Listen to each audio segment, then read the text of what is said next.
Well, Josh, I'm always complaining. I miss the northern lights when they happen. So you're saying there's a chance I could see them this week? There is another chance. And in the grand scheme of things, I really think that the year 2024 is going to go down in the history books as the year of the northern lights. I love that. I do too. Yes. Several more opportunities upcoming.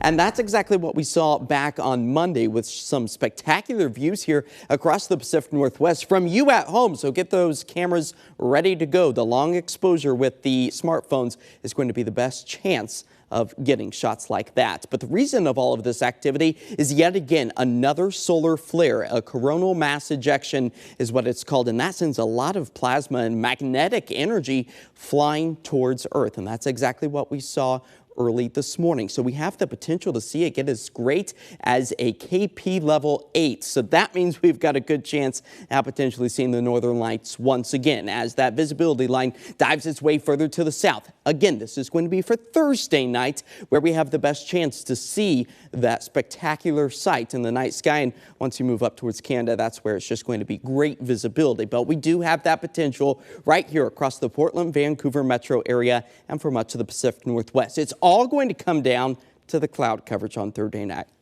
night. We do anticipate to see some of those cloudier skies, but look to the northern horizon just after sunset, and that will take us all the way into the midnight hour. So you might get a few breaks in the clouds to give you that potential to enjoy the northern lights. A cloudy live look right now out over downtown Portland on this Wednesday afternoon. 61 degrees. That's where we currently sit at. We are expecting to break down that cloud coverage ever so slightly as we work our way through the rest of the afternoon and into the evening hours, only managing to get up into the mid to upper 60s. Satellite and radar showing that maybe you'll pick up on a single raindrop or two across our area, but for the most part, we will be on the dry side. That goes for much of our area, anywhere from the coast to the high terrain of the Cascades, with maybe a better chance for a few isolated raindrops over the foothills of the mountains. As we anticipate stable weather to stay overhead as Hurricane Milton continues to take aim at much of the southeast, but that's going to kind of put a pause on our weather pattern from working its way from the west to the east, but we hold on to those mild and mostly dry conditions through the end of the week and eventually into the weekend. You can see that all timed out here with our future cast, those cloudy skies remaining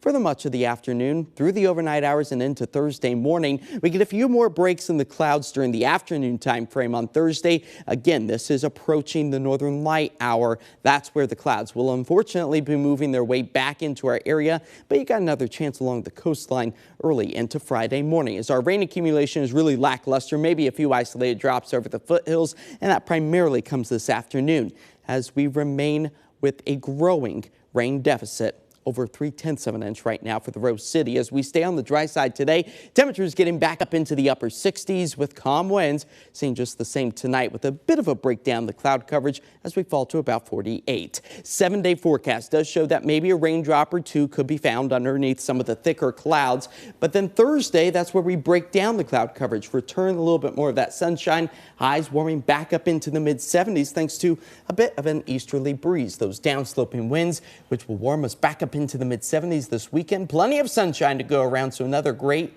fall weekend ahead as we cool things off by the middle and end of next week. That's where rain chances really start to increase. Aha, so take advantage of this nice window. Weekend because it could be all over after that for a while. Yeah, our averages definitely start to get cooler Yes. and wetter. All right, we'll be right back. Stick around.